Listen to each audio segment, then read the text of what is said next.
بسم الله الرحمن الرحيم. قل للمؤمنين يغضوا من أبصارهم ويحفظوا فروجهم ذلك أزكى لهم إن الله خبير بما يصنعون. وقل للمؤمنات يغضضن من أبصارهن ويحفظن فروجهن ولا يبدين زينتهن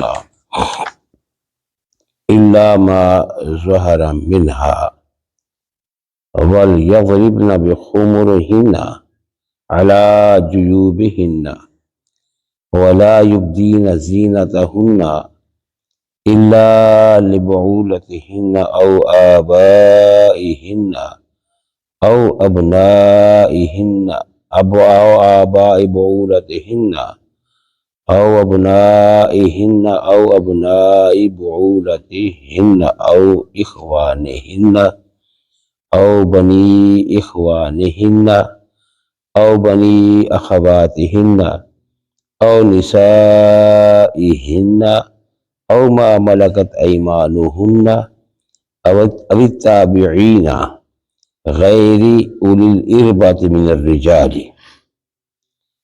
أو الطفل الذين لم يظهروا على عورات النساء ولا يضربن بأرجلهن ليعلم ما يخفين من زينتهن وتوبوا إلى الله جميعا أيها المؤمنون لعلكم تفلحون.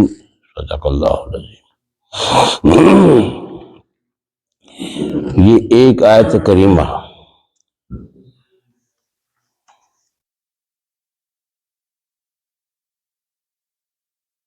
تیسویں اور 31 دو آیتیں بن گئی ہیں. مومن مرد اور مومن عورتوں کے لیے یہ دو آیات خصوصی طور پر قرضے کے حوالے سے، غزے بشر کے حوالے سے اللہ کریم نے مومنوں پر نازل فرمائے. مومنوں کے لیے تو یہ حکم کل کا آغاز کل سے ہے، یہ حکم ہے.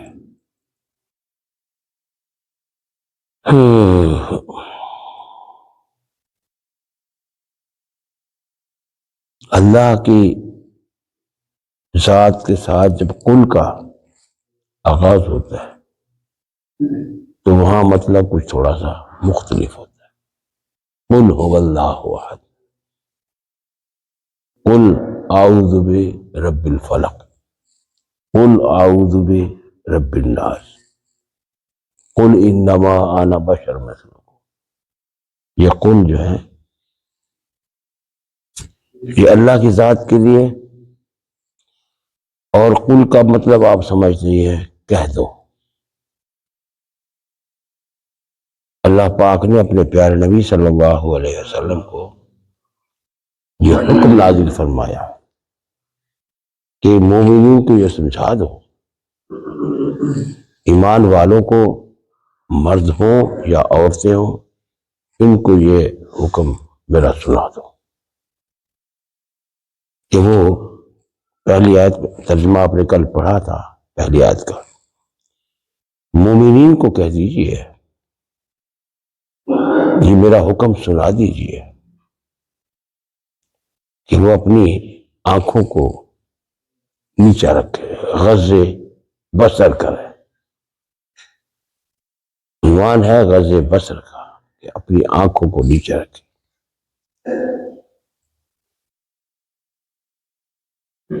کیونکہ انسان سارے جہان کو انہی آنکھوں سے دیکھتا ہے. پہرے لگائے سب سے پہلے اللہ نے آنکھوں پر.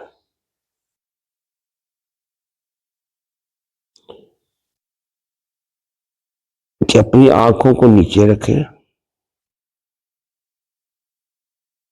وَيَحْفَظُوا فُرُوجَهُمْ، اور اپنی شرم گاہوں کی حفاظت کرے خود.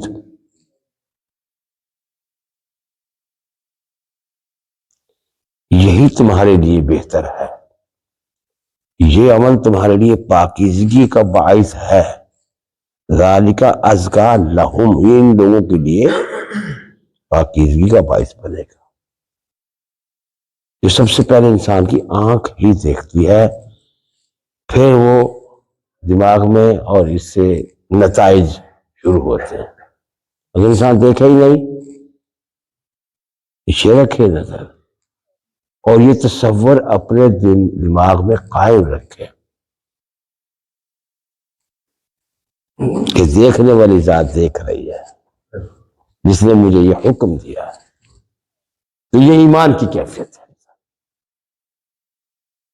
انسان اس وقت پکا مومن ہوتا ہے کہ جب اپنی آنکھ کو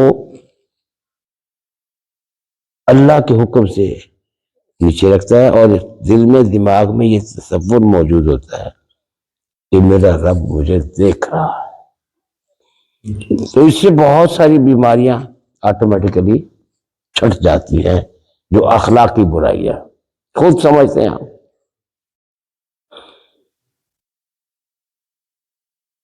اور یہی چیز ان لوگوں کے لیے پاکیزگی کا ضامن ہے۔ بے شک اللہ تعالی خبیر ہے، پھر بھی یہ لفظ میں نے پھر بھی استعمال کیا کہ سب کچھ ہے، پھر بھی اللہ تعالی خبردار ہے۔ جو کچھ تم کام کرتے ہو اللہ تعالیٰ ان سے سب سے خبردار، یعنی دلوں کے راز سے اللہ واقف ہے۔ علیم بذات الصدور، علیم بذات الصدور، کیونکہ جب ہم اپنی آنکھیں نیچے کریں، دیکھنے والے بھی تو دیکھ رہے ہیں نا، دنیا بھی دیکھ رہی ہے نا۔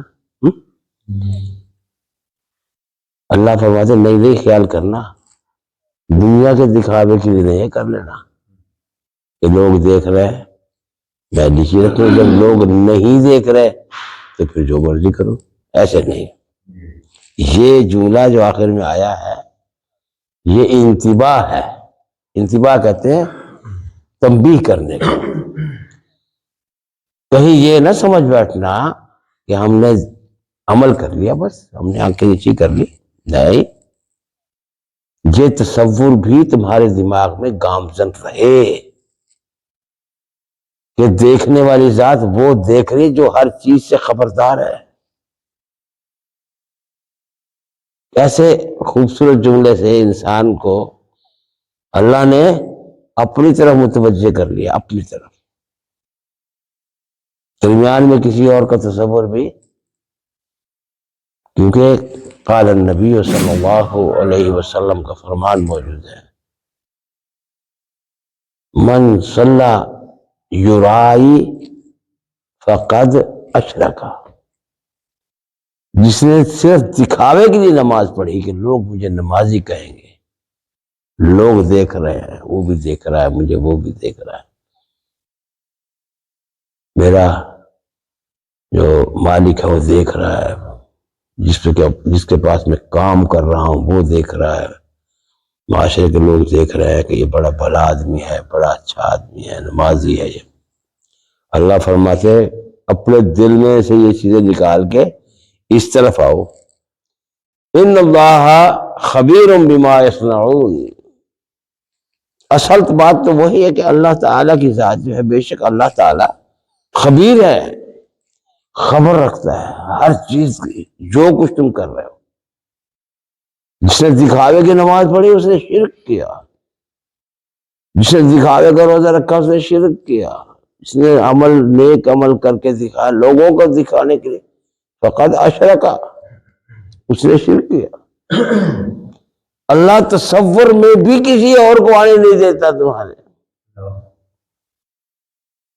توحید تو یہ ہے کہ اللہ نے توحید بیان کی، میں اور تو، تیسرا کون؟ تیسرے کو آنے نہیں دیتا تصور۔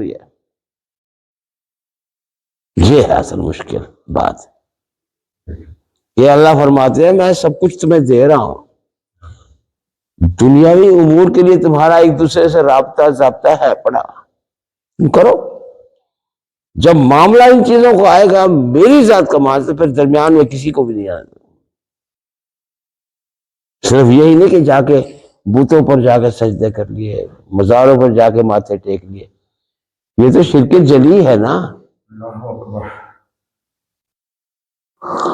اصل شرک تو یہ ہے، تیرے دماغ میں بت خانہ ہو تو کیا کہیے، کہ میں نے کل بھی یہ شعر پڑھا تھا، یاد رکھتے ہیں۔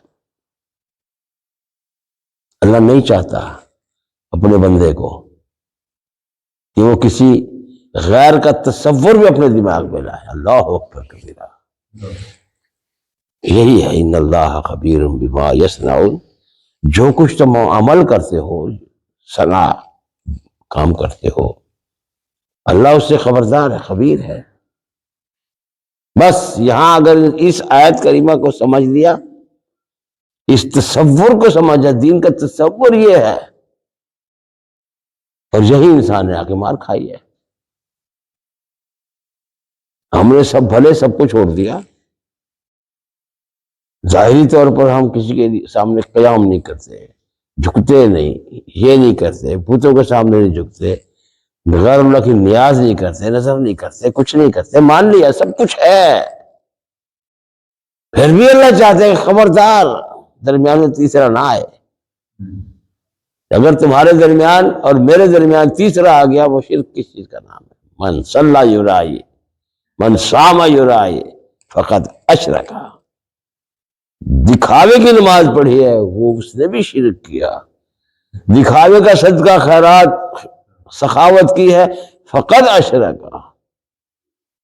اب دیکھ لو یہ کتنا مشکل کام ہو گیا۔ آیت نمبر 31، 30 اور 31 دو آیتیں ہیں۔ 30 کا ترجمہ آپ نے پڑھا، کل بھی پڑھا اور آج بھی، لیکن آج جو ہے وہ 31ویں آیت آپ کے سامنے آ رہی ہے۔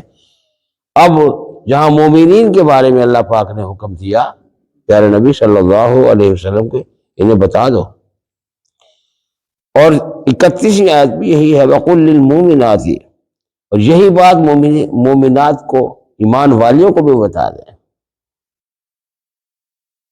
اب سمجھ میں آئی ہے نا کہ اللہ چاہتا کیا ہے؟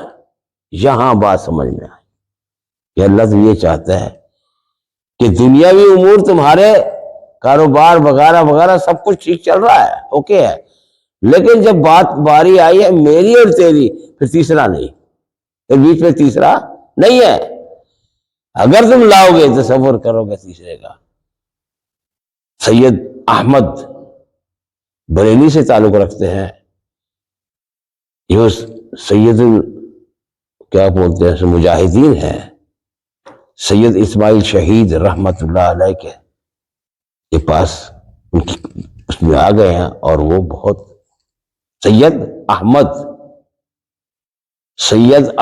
یاد رکھنا اس بات، آئے ہیں شاہ عبدالعزیز دہلوی رحمت اللہ علیہ کے پاس، اور کہا مجھے اپنا بیعت کر لیجیے جہاد پر،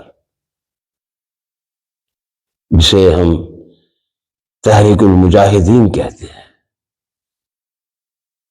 اصل بنیاد وہاں دین اسلام کے لیے ان لوگوں نے جہاد کیے ہیں، اس کا نتیجہ ہمارے سامنے ہے، بہت سارا ہے، لیکن ہم اس رزلٹ سے ایک طرف ہٹ گئے، پس منظر صرف تاریخ کا حصہ بن گئے۔ وہ لوگ آئے ہیں ان سے، تو انہوں نے کہا، نہ جانے کس بنیاد پر کہا، ہم ان کی نیت پر تو نہیں کر سکتے، بحث نہیں کر سکتے۔ شاہ عبدالعزیز دہلوی شاہ ولی اللہ خاندان کے فرد فرید، تو جب ان کو کہا کہ مجھے اپنے اس میں بیعت میں شامل کر لیجئے، تو انہوں نے تصور شیخ کی تعلیم دی، تصور شیخ کی تعلیم دی۔ تصور شیخ کیا ہوتا ہے؟ تصور شیخ کیا ہے؟ اس بات کو ذرا آپ غور سے سنیں گے، آپ ساری باتیں ایک طرف کرتے ہوئے تصور شیخ پر اگر آپ کو بات سمجھ میں آ جاتی ہے، جیسے سید احمد شہید رحمت اللہ علیہ نے، شہید بالا کوٹ ہیں، خیال کرنا، تمہاری تحریک یہ خون سے لکھی گئی ہے۔ تصور شیخ یہ تعلیم ہے کہ آپ آنکھ بند کر لیں، اپنے دماغ میں یہ تصور رکھیں کہ میرا شیخ مجھے دیکھ رہا ہے. اب کو سمجھے کتنا تصور شیخ، کیا مطلب ہے اس کا؟ کہ میرا شیخ مجھے دیکھ رہا ہے، اور اسی تصور شیخ سے سیانت المسلمین والے بھی اسی گروپ کے آدمی ہیں. میرا شیخ مجھے دیکھ رہا جہاں بھی ہے. تو سید احمد کہنے لگے شیخ آپ یہ کیسی بات کر رہے ہیں؟ یہ تو کھلم کھلا شرک ہے. مجھے دلیل دیجئے، بیان کیجئے کتاب اور سنت سے کہ تصور شیخ جو ہے وہ صحیح ہے، ورنہ میں کہوں گا یہ شرک ہے. اس بنیاد پر جو ہی انہوں نے کہا کہ یہ تو ٹھیک نہیں ہے، تو انہوں نے شیخ شاہ صاحب نے فرمایا میں سجادہ رنگی کن گرد پیر مغاں گوید. کہنے لگے شاگرد کو کہ دیکھو جیسے پیر کہتا ہے، بزرگ کہتے ہیں، تمہارے شیخ کہتے ہیں، بات کو ایسے مان لو. اگر وہ یہ کہے کہ تم اپنے امامے کو شراب میں ڈبو دو. جب یہ شعر کا ایک مصرع میں جو آپ کے سامنے پڑھا ہے، دوسرا اس کا مصرع یہ ہے کہ بزرگ جانتے ہیں کہ اس کی یہ جو راستہ ہے سلوک کا راستہ، سلوک آپ سمجھتے نہیں، سلوک ہے یہ ایک ٹرمینالوجی ہے تصوف کی. وہ زیادہ جانتا ہے تو نہیں جانتا. تو انہوں نے فوراً کہا نہیں، بین بالقرآن و سنہ، قرآن اور سنت سے دلیل دیجئے، تب میں مانوں گا کہ تصور شیخ اور بت پرستی علیحدہ علیحدہ چیزیں ہیں. ورنہ کہوں گا کہ تصور شیخ ہو یا بت پرستی ہو، چاہے وہ بت پتھر کا ہو، دھات کا ہو، یا کرتاس پر ہو، کرتاس یعنی کاغذ پر بنا ہوا ہو، یا پھر دماغ میں ہو، کچھ بھی نہ ہو، دماغ میں رکھا ہو. تیرے دماغ میں بت خانہ ہو تو کیا کریے. تب انہوں نے بہت پیار سے دیکھا سید احمد کو اور اپنے سینے سے لگایا کہ تجھے ولایت انبیاء نصیب ہوئی ہے. یہ طریقہ ہے اللہ کے ولیوں کا، انبیاء علیہ السلام کا طریقہ یہی ہے کہ تو اور میں، تیسرا کوئی نہیں. جب اعمال کریں گے یہ ہے توحید. آپ خود سوچیں توحید کیا چیز ہے جس کو ہم نے بہت سستا سمجھا ہوا ہے اس دور کے اندر. ہم معاہدے ہیں، معاہدین کی جماعت ہے، تمہاری کیا توحید ہے؟ تیرے دماغ میں تو خرد نے کہہ بھی دیا لا الہ تو کیا حاصل. دل و نگاہ مسلمان ہی تو کچھ بھی نہیں. یہاں اللہ پاک نے ان اللہ خبیر بما یصنعون فرمایا ہے، تو یہ بات سمجھ لیں کہ اللہ تعالیٰ ایک ایک بات کا تمہارے سے خبردار ہے. لہذا ذرا سنبھل کر آنا. وہ کہتا ہے سنبھل کر آنا میں کدے میں مولوی صاحب ہے. بھائی وہ کیا تھا شعر لکھا، سنبھل کر آنا میں کدے میں مولوی صاحب، یہاں پکڑی اچھلتی ایسے میں خانہ کہتے ہیں. ابوالکلام کے اس میں نے پڑھا، اور بھی کئی جگہ ہے. اسی طرح فرمایا کہ مومنات کو بھی کہہ دو کہ یہ وہ بھی اپنی آنکھیں نیچی رکھیں. وہی ایسا نہ ہو کہ جیسے 47 سے پہلے وہ کہا کرتے، ایک نے شعر کہا تھا مسلمان عورت ہے یا مرغ آبی. مسلمان عورت ہے یا مرغ آبی. مرغ آبی کو اس نے الگ کر کے پڑھا ہے. مرغ آبی اصل میں لفظ ہے مرغ آبی، پانی کا پرندہ. اور اس کا عادت ہے کہ وہ سینے کے زور پر چلتی ہے. مرغابی جب تیرتی ہے تو اپنے سینے کو اس وقت نمایاں ہوتا ہے اس کا سینہ.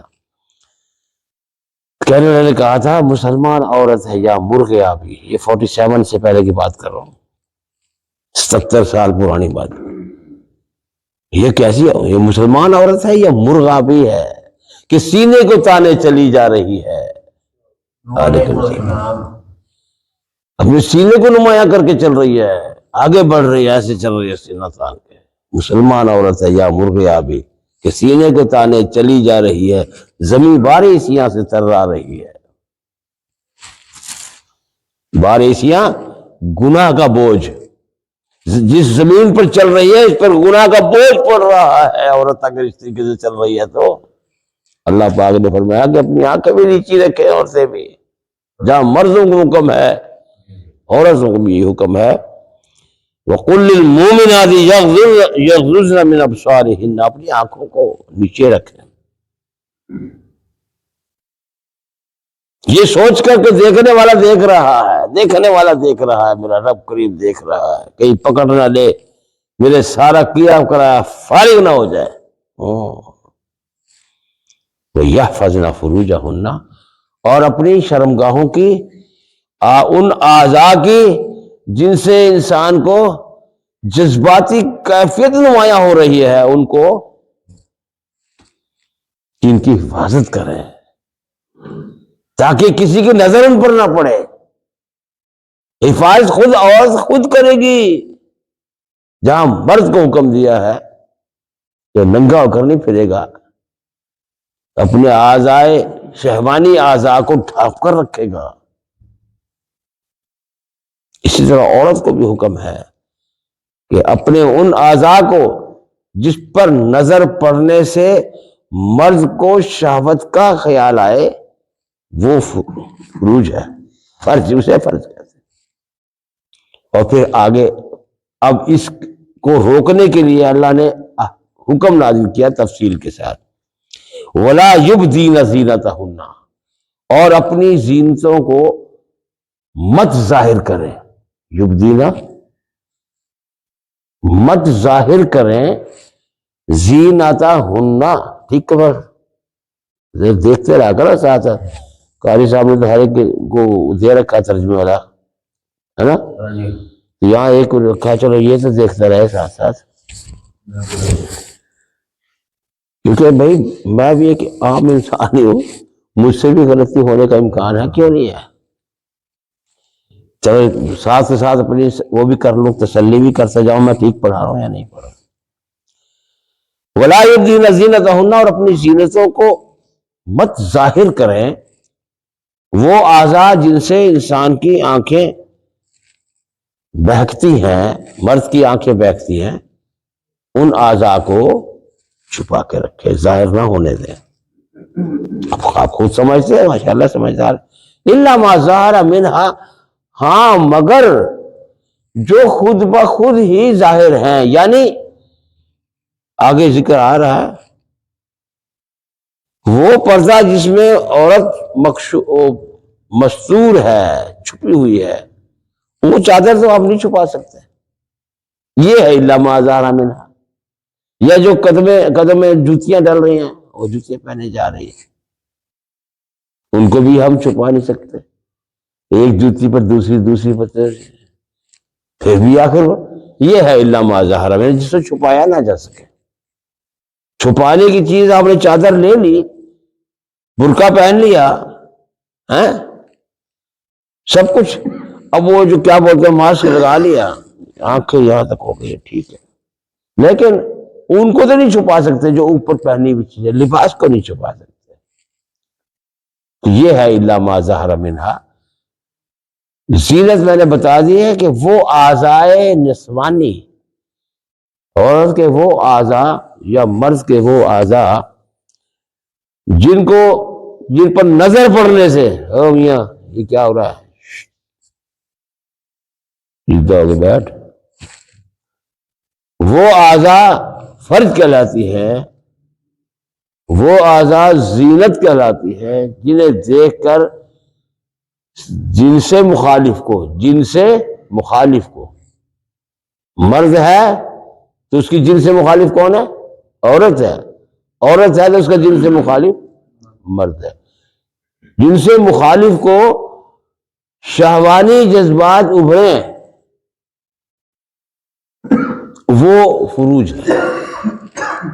انہی کو روکنا، انہی کو چھپانے کا حکم دیا ہے کہ معاشرے میں شہوانی جذبات کا غلبہ نہ ہو، چھپا کر رکھو. ہاں جو چیز چادر وغیرہ جس کا ذکر آگے آ رہا ہے، وَلْيَضْرِبْنَ، اور البتہ ڈال کر رکھیں، چھپا کر رکھیں، بے خمورہن، اپنی چادروں سے، اپنی چادروں کو پھیلا کر رکھیں. یہاں پر ضرب سے مراد تو پھر مارنا ہوتا ہے، لیکن نہیں ہے، اوڑھنا. اور اوڑھ کے رکھیں اپنی ان کو، چادروں کو. ایک جگہ آئے گا سورۃ الاحزاب میں آئے گا جلباب من جلابیبہن، اس کا مطلب بھی چادر ہے جو انسان عورت اپنے تن پر ڈھانپتی ہے اپنے اعضاء. اپنی چادروں کو اپنے سینوں پر، علی جیوبہن، اپنے گریبانوں پر چھپا اور پھیلا کر رکھے تاکہ نظر نہ پڑے. یہاں یہ بات، اسی آیت میں یہ بات سمجھ میں آ جاتی ہے کہ ہر وہ عضو جو انسان کی نظروں کو گرمائش دے، انہیں چھپانے کا حکم عورت کو دیا گیا، مرد کو بھی دیا گیا، عورت کو بھی دیا. اور پھر یہ حکم نازل کر دیا ساتھ ساتھ تنبیہ بھی، وَلَا يُبْدِينَ، جیوب جمع ہے بھائی اپنے سینوں کو کر گریبان جہاں. اور ہم جب تک گریبان کھول کے آتے سے زیادہ نہ کھول لیں اس وقت تک تو عورت چلتی ہی نہیں ہے بازار میں. اللہ اکبر کبیرہ، نہیں چلتی نا. ٹخنوں تک، سر سے ٹخنوں تک، ٹخنے بھی اس میں شامل ہیں، ان کو بھی چھپانا ہے. اور عورت کا یہ سطر ہے، عورت کا یہ سطر ہے. مرد ٹخنے کھولنے کا پابند ہے، ٹخنے کے اوپر چلوا آزار اپنے رکھے گا. اور مرد، عورت جو ہے وہ ٹھکنے پر پابند ہے. جو عورت ٹخنے کھول کے چلے گی وہ بے پردہ ہے، اوپر سے سب چھپایا ہوا ہے، ٹخنے کھلنے ہیں، بے پردہ. اسے مستور نہیں کہیں گے، اسے مکشوف کہیں گے. اللہ کی نظر میں وہ مکشوف ہے، بے پردہ ہے. وَلَا يُبْدِينَ زِينَتَهُنَّ، اور اپنی زینتوں کو مت ظاہر کریں. اب زینت سے مراد یہاں لوگوں نے منہ کو چھوڑ کر باقی سارے اعضاء جو ہیں ان کو زینت بنایا. حالانکہ سب سے زیادہ میک اپ کیا کس چیز کا جاتا ہے؟ منہ کا کیا جاتا ہے تاکہ یہ ذرا بھلا لگے. اللہ نے فرمایا کہ اپنی زینتوں کو مت ظاہر کریں یہ خواتین، یعنی اپنے چہرے پر کو مت ظاہر کریں. زینت ساری کی ساری چہرے پر ہی آتی ہے، باقی تو پردے میں ہے کچھ نہ کچھ. پھر بھی منہ ہی ہے جو کھلا ہوتا ہے، جو نماز میں بھی عورت کا منہ کھلا ہوتا ہے، مستور ہے. اپنی زینتوں کو مت ظاہر کریں، مت عیاں کریں، ہاں مگر اپنے خاوندوں کے سامنے. اس پر بڑے لوگوں نے آج کل بھی کہہ رکھا ہے کہ عورت کا چہرہ ستر نہیں ہے تو عورت جو ہے چہرے کا پردہ نہ کرے. بڑے لوگ جو ہیں، بہت بڑے بڑے لوگ جو ہیں، اس بارے پر ایک سے بات ہوئی تھی تو یہی آیت میں نے پڑھی تھی ان کے سامنے کہ زینت سے مراد چہرہ ہے، اسے ہی چھپانا ہے. کیونکہ ساری باتیں ساری ویسی لباس میں چہرہ ہی بتاتا ہے کہ عورت کون ہے، چہرہ ہی بتاتا ہے مرد کون ہے. چہرہ آغاز ہے. پروفیسر صاحب تھے نا ہمارے، ممتاز صاحب، ان کا پہلے یہ خیال تھا کہ چہرہ پردہ نہیں کیا جاتا، چہرے کا زینت میں شامل نہیں ہے. تو پھر ان سے گفتگو جب ہوئی، استاد تھے میرے وہ، ٹھیک ہے، انگلش کے بہت قابل استاد، تب میں نے یہ آیت پیش کی تھی، میں کہا حضور یہ دیکھیں، مت ظاہر کریں اپنی زینتوں کو مگر اپنے شوہروں کے سامنے. چلو مان لیا، اب شوہر تو دیکھ سکتے، وہ تو ہن لباس لکم وانتم لباس لہن. یہ ہے شوہر کی شان کہ عورت جس کا وہ جوڑا ہے وہ ایک دوسرے کے لباس ہے، یعنی ایک لباس میں ہیں دونوں. اب سب کتنا خوبصورت انداز سے بتا دیا. لیکن آگے میں نے کہا چلو ٹھیک ہے، اگر آپ کہتے ہیں کہ چہرہ وہ نہیں ہے، چہرے کا پردہ نہیں ہے، اس کا تو حکم نہیں. میں کہا یہ کیا ہے کہ باپ، اچھا شوہر کے سامنے تو چلو زینت کی چیزیں، چہرے کے علاوہ آپ زینت کہہ رہے ہیں نا، چہرہ زینت نہیں ہے، اس کو نہیں چھپانا، پھر اور اعضاء تو ہے نا زینت. ہاں تو شوہر کو مان لیا کہ وہ ٹھیک ہے.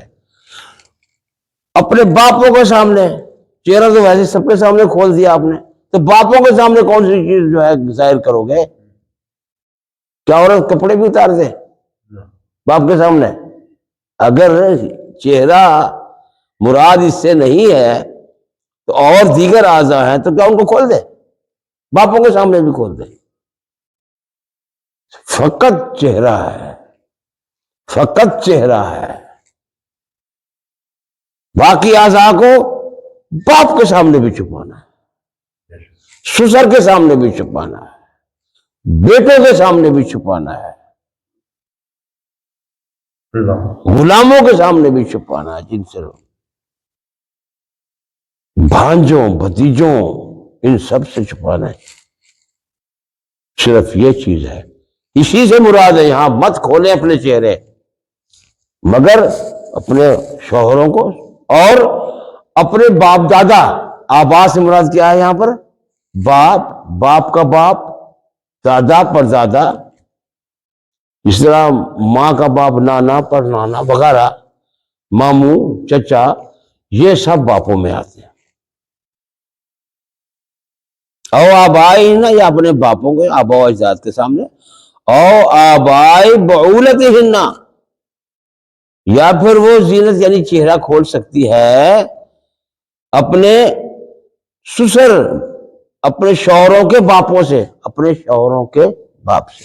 آبائی بعولتہن، جو اس کے باپ ان کے آبا و اجداد ہیں ان کے سامنے بھی عورت چہرہ کھول سکتی ہے. ٹھیک ہے بھائی، سمجھ میں آ گئی بات اب یا نہیں آئی؟ اور ابنائہن، یا اپنے بیٹوں کے سامنے، بیٹے چاہے حقیقی ہو چاہے شوہر کے بیٹے ہو، یعنی ستیلے بیٹے، وہ بھی بیٹوں میں شمار ہے. کیونکہ جیسے باپ نے منکوحہ کے ساتھ نکاح کیا ہے تو باپ کا پہلا بیٹا جو ہے، بیٹے، ان پر وہ خاتون جو باپ کے نکاح میں ایک دفعہ آ گئی پھر وہ ہمیشہ کے لیے آرام ہے. یعنی کہ باپ نے چھوڑ دیا تو بیٹا نہ کر، ایسا کبھی بھی نہیں ہوتا. حرمت علیکم آپ نے پڑھ لیا، چوتھے سپارے کا آخری رکوع کی آخری آیت پڑھی آپ نے. یا اپنے شوہر کے بیٹوں کے سامنے فقط چہرہ. ہمارے یہاں تو بس ایسی بیٹھی ہوتی ہیں، نہ سر پر کچھ ہے، ایک طرف بیٹھی ہیں، بس تھل تھل تھل تھل کرتی پھر رہی ہیں، کام کرتے ہیں، بیٹے بیٹھے. پاگل کی سوچو قرآن کیا کہتا ہے. اور یہ وبا سب میں آ گئی ہے. بڑے بڑے علماء کی بات کر رہا ہوں، میں دیکھتا ہوں کہ ان کی عورتیں ان کے ساتھ بے پرد انارکلی میں پھر رہی ہوتی ہے مزے سے. کوئی فکر نہیں، کوئی گل نہیں جی، کیڑا فرق پڑتا ہے جی؟ کوئی فرق نہیں پڑتا، اللہ نے حکم دیا تو زیر نظیر کوئی فرق.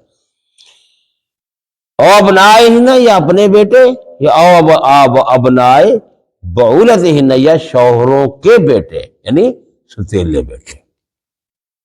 او اخوانہن، یا اپنے بھائیوں کے سامنے فقط چہرہ، فقط چہرہ، خیال کرنا. او بنی اخوانہن، یا اپنے بھائیوں کی اولاد یعنی بھتیجے. او بنی اخواتہن، یا اپنی بہنوں کے بیٹے، بنی بیٹے یعنی بھانجے. اور نسائہن، یا اپنے خواتین آپس میں جو جہاں رہ رہی ماحول میں خواتین کے سامنے چہرہ کھول سکتے ہیں. او ما ملکت ایمانہن، یا اپنے غلاموں کے سامنے جن کے مالک ان کے ہاتھ ہیں، یعنی غلاموں کے سامنے. او التابعین غیر اولی الاربا من الرجال، یا مردوں میں سے ایسے لوگ جنہیں شہوت سے دور کر دیا گیا، یعنی مخنث ٹائپ لوگ. لیکن ایک کے بارے میں آپ صلی اللہ علیہ وسلم کے حدیث مبارکہ ہے کہ ایک غلام کو دیکھا جو واقعی مخنث تھا، لیکن اس نے اپنی مالکن کے اعضاء کا ذکر کیا کسی غیر کے سامنے، اعضاء کا ذکر کیا کہ میرے مالکن جو اتنی خوبصورت ہے، یہ کسی کے سامنے. اسے مدینہ بدل کر دیا گیا تھا. تو ایسے غلام جو اپنے مالکن کے اعضاء کی تعریف کسی اور کے سامنے کر، ان کو گھر سے نکال دو، کام کے نہیں ہے. اتنی سختی ہے. اب التابعین غیر اولی الاربات من الرجال، وہ مرد، وہ جو آدمی جن کو شہوتیں ہے ہی نہیں، جو دیکھ کر بھی ان کو کسی قسم کا خیال نہیں آتا، ایسے لوگوں کو جن کی اللہ نے شہوانی قوتوں کو سلب کر لیا ہے پہلے ہی، ان سے بھی، ان کے سامنے بھی چہرہ کھولا جا سکتا. او الطفل الذین لم یظہروا علی عورات النساء، یا وہ بچہ جن پر عورت کی پوشیدہ اعضاء کے بارے میں جن کو علم نہ ہو. یعنی پوشیدہ وہی ہے جو کپڑوں کے اندر ہے بھائی، پوشیدہ وہی ہے نا. او الطفل، یا وہ بچہ الذین جنہیں لم یظہروا علی عورات النساء، جو عورتوں کی مخفی اعضاء کے بارے میں نہیں جانتے. ولا یضربن بارجلہن، اور یہ خواتین کو حکم دے دو کہ وہ اپنے ایڑیوں کو، پاؤں کو زمین پہ زور سے مار کر مت چلے. کیوں بھائی؟ جس طرح ہمارے ٹھک ٹھک جاؤ جھانجھنے پہن کے پائل پہن رکھی ہے. پائل سمجھتے ہیں نا، پائلیں بھی بہت دکھتی ہیں. پہلے مجھے پائل کا پتہ نہیں لگتا تھا، مجھے پھر وہ جو تھا نا فضائل صدقات میں ایک شعر مجھے ملا، فضائل صدقات میں اس نے وہ شعر لکھا تھا بزرگوں نے، ان کے تبلیغی جماعت والے کے جو بڑے بزرگ ہیں نا، پائل میں گیت ہے چھن چھن کے، یہاں سے مجھے ملا. میں کوئی پائل تو کچھ اور چیز ہے، مجھے پسند، میں پائل کو نہیں مجھے سمجھ. تو اپنی پائل وغیرہ کی جھنکار کو سنانے کے لیے پاؤں کو زمین پر نہ ماریں. اس لیے وہ زیور جن میں گھنگرو وغیرہ لگے ہوتے تھے، جس طرح پہلے ہوتے تھے نا چھلبلے ہوتے تھے، وہ گھنگرو ہوتے تھے، اس کے اندر پٹڑیوں کے اندر جھنگرو ہوتے تھے، پٹڑیاں سمجھتے پاؤں، اور وہ مجھے اب یاد نہیں ہے لفظ کیا ہے، وہ پاؤں میں ڈالنے کے لیے اور بھی کئی ہے پائلیں ہیں، تو وہ اس میں گھنگرو چھوٹے چھوٹے لگا دیے جاتے تھے. وہ جب چلتی تھی نا چھن چھن کے، اسی چیز سے روکا ہے ولا یضربن بارجلہن لیعلم ما یخفین من زینتہن. تو اپنے پیروں کو زور زور سے نہ مارے، زمین پر نہ چلے، دم دم کر کے نہ چلے، تاکہ یہ ظاہر ہو جائیں، جان لیے جائیں. لیعلم، تاکہ لوگوں کو علم ہو جائے. یعلم مجہول کا صیغہ ہے. ما یخفین من زینتہن، جو انہوں نے اپنی زینتوں کے بارے میں چھپا رکھی چیزیں، ہاں بھائی، ان کے بارے میں پتہ بھی نہ لگے. وتوبوا الی اللہ جمیعا، سارے کے سارے اللہ کی طرف رجوع کر لو. اس کا تخیل دماغ میں لے آؤ. سارے احکامات کے بعد تصور یہی لایا گیا ہے، وتوبوا الی اللہ، رجوع رکھیں اللہ کی طرف.